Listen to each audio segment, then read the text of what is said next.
Happy morning. Today is special day. Your wedding day. First நெய்யில் வறுத்துக்கணும். அதுக்கப்புறம் இந்த நெய்யோட இதுலேயே வறுத்து எடுத்தா போதும். ரொம்ப 3/4 கப்பு வச்சுருக்கேன்.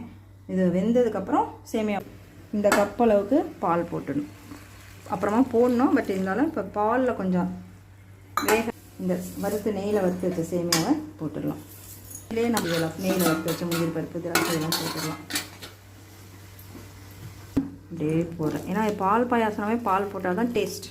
இந்த டைமில் ஏலக்காய் எவ்வளோ தேவைப்படுதோ சுகர் போடுறேன். அவ்வளோதாங்க.